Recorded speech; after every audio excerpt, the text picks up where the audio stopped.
एक दिन एक नवविवाहिता ब्राह्मण पत्नी तालाब में स्नान करने जा रही थी। उस तालाब पर एक कदम का पेड़ था। उस पेड़ पर एक चुड़ैल रहती थी।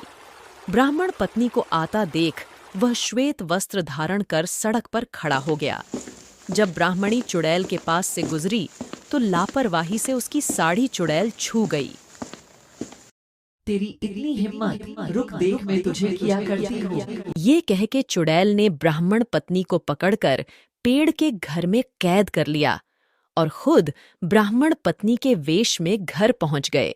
रहने में ब्राह्मण के घर में बूढ़ी माँ और जवान विवाहित पत्नी रहती थीं। नई पत्नी के साथ बूढ़ा सासू माँ चिड़चिड़ी रहती थी। अभी आने की समय हुआ महारानी को? इतना देर क्यों हुआ? जी माँ जी, कहाँ देर हुआ, मैं तो टाइम पे ही आया। नया बहू इतनी फुर्तीली नहीं है, लेकिन उस दिन से वो चटपट काम करने लगा। ये देखकर बुढ़िया बहुत खुश हुए और मन ही मन में सोचने लगा, आज इसको किया हुआ इतना तेज कैसे हो गया? जो भी हो, अच्छा ही हुआ। एक दिन बुढ़िया आंगन में बैठी खाना बना रही थी। चुड़ैल वेशधारी छज्जे पर बैठी चावल कूट रही थी। तभी बुढ़िया बोली, बहू, किराए के घर से कटोरा ले आओ जरा। जी मम्मी जी। चुड़ैल ने कहा। यह कहते हुए चुड़ैल ने बालकनी से ही हाथ बाहर निकलकर किराए के घर से कटोरा उठा लिया। चुड़ैल को लगा कि बुढ़िया को कुछ दिखाई नहीं देगा, लेकिन बुढ़िया देख सकती थी। ये देखकर डर से वह लगभग बेहोश हो गया। थोड़ा ठीक होने के बाद उसने सोचा कि नया बहू पर किसी भूत का साया होगा। उसने अपनी बहू से कुछ नहीं कहा। रात को जब बेटा घर लौटा तो उसने पूरी घटना का राज खोल दिया। बालक सब कुछ सुनकर भय से बेचैन हो गया। बेटे ने मां को सांत्वना देते हुए कहा, डरो मत। यदि वह जानते हैं कि हम डर रहे हैं तो गर्दन सुन्न करके चली जाएगी। कुछ दिन तो चुपचाप देखा जाए, फिर क्या किया जा सकता है, देखा जाएगा। कुछ दिन बाद बुढ़िया ने कहा, बहू, शरीर ठीक नहीं है आज मेरा। बापू, आज तुम खाना बनाओ। उस घर के पहरेदारों से आग ले लो और उसे खाना पका लो। चुड़ैल ने ठीक है कहा और रसोई में प्रवेश किया।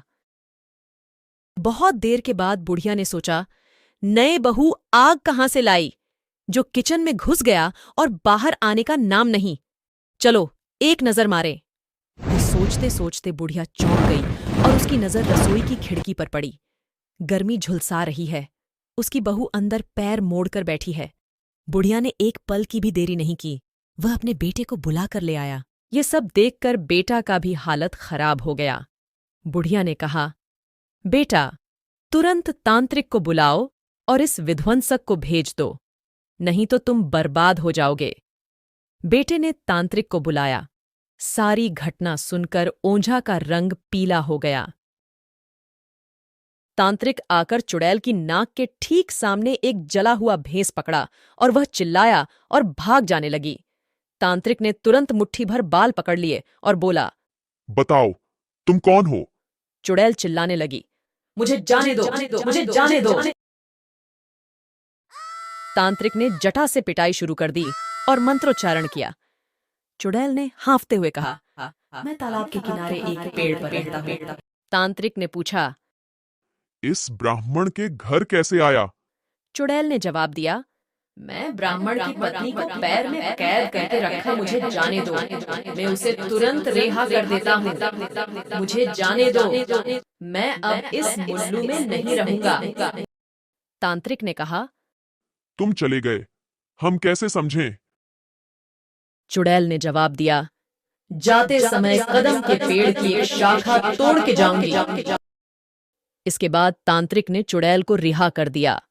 ब्राह्मण पड़ोसियों के साथ उसकी पत्नी को कदम की पैर से रिहा करके ले आया और देखा कि कदम के पेड़ की एक शाखा टूटी हुई जमीन पर पड़ी हुई है। सबने समझा कि चुड़ैल चली गए। तभी से वे तीनों सुखी सुखी अपना घर रहने लगा।